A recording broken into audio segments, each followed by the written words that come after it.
নমস্কাৰ। আজি মই আপোনালোকৰ আগত ভেজিটেবল ষ্টাফড ইডলিৰ ৰেচিপি লৈ আহিছোঁ। ষ্টাফড ইডলি বনাবলৈ মই এটা পাত্ৰত 1 কাপ চুজি লৈ লৈছোঁ, আধা চামুচ নিমখ লৈছোঁ আৰু 1 কাপ দৈ লৈছোঁ। এতিয়া অলপ পানী দি গোটেই বস্তুখিনি ভালকৈ মিক্স কৰি ল'ম। ইয়াত অলপ তেলো দি দিম।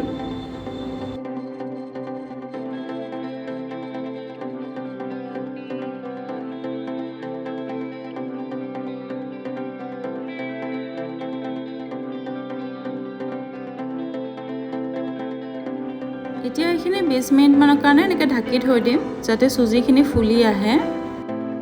মই এতিয়া ষ্টাফিংখিনি ৰেডি কৰি ল'ম। ষ্টাফিঙৰ কাৰণে আমাক লাগিব ক'লা সৰিয়হ,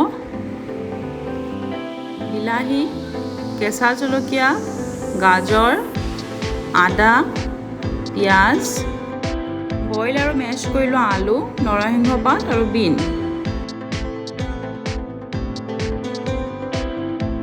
এতিয়া মই এখন কেৰাহীত তেল দিম। তেল গৰম হ'লে তাত প্ৰথমতে সৰিয়হ দিম।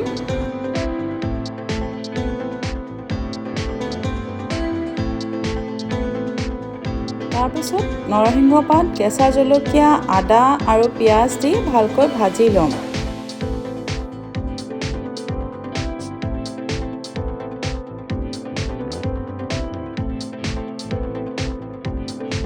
ইয়াত এতিয়া নিমখ আৰু হালধি দিম।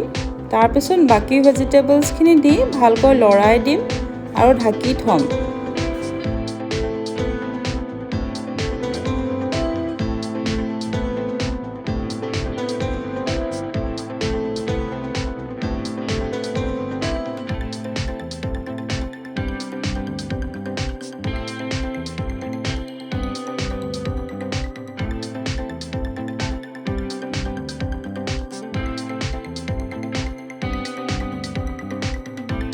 ভেজিটেবলছখিনি সিজি যোৱা যেন পালে আলুখিনি দি দিম আৰু অলপ সময় ভাজি লৈ ষ্টাফিংখিনি ঠাণ্ডা হ'বলৈ থৈ দিম।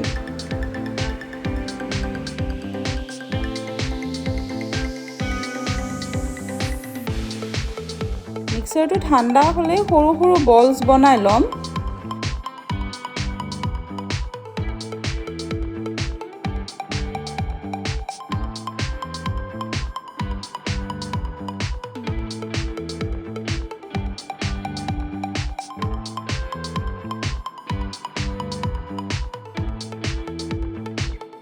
এতিয়া মই এফালে গেছ ষ্ট'ভত ইডলি মেকাৰ পটটো বহাই দি তাত অলপ পানী দি গৰম হ'বলৈ দিম আৰু আনফালে চুজিৰ ঘোলটো চেক কৰি ল'ম।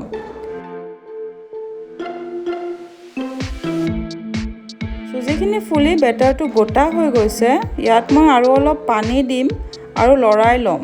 বেটাৰটোৰ কনচিষ্টেঞ্চি বেছি পনীয়াও হ'ব নালাগে আৰু বেছি গোটাও হ'ব নালাগে।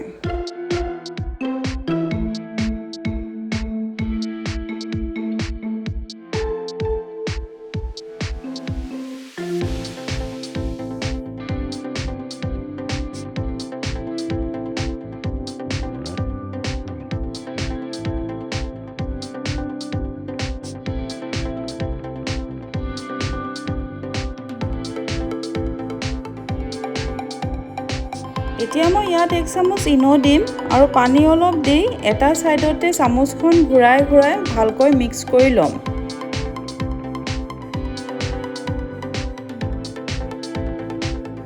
ইনো পেকেট ফ্লেভাৰ নথকা হ'ব লাগিব। বেটাৰটো ৰেডি কৰা হোৱাৰ পিছত মই ইডলি ষ্টেণ্ডটো ল'ম আৰু তাত অকণমান তেল দি গোটেইখিনি গ্ৰীজ কৰি ল'ম।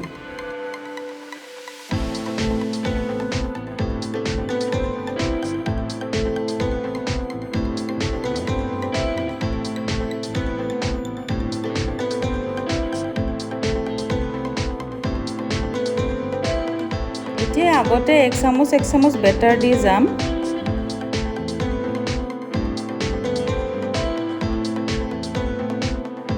তাৰ ওপৰত ষ্টাফিঙৰ বলটো এনেকৈ অলপ চেপেটা কৰি দি দিম আৰু ওপৰত প্ৰয়োজন অনুসৰি বেটাৰ দি ষ্টাফিংটো কভাৰ কৰি দিম।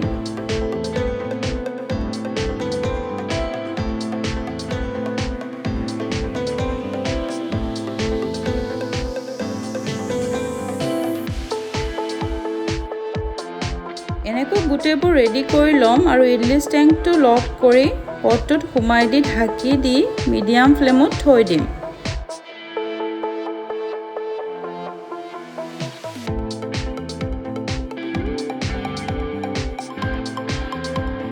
দহ মিনিটমান পিছত মই এনেকৈ ফৰ্ক দি চেক কৰি চাম।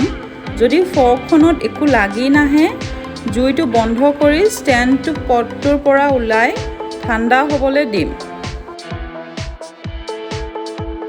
ঠাণ্ডা হোৱাৰ পিছত ইডলিবোৰ এনেকৈ ওলাই ল'ম।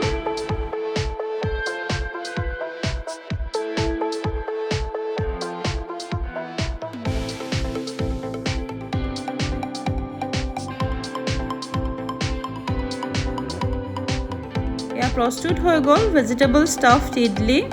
ইয়াত মই আপোনালোকক এটা ইডলি কাটি দেখাইছোঁ।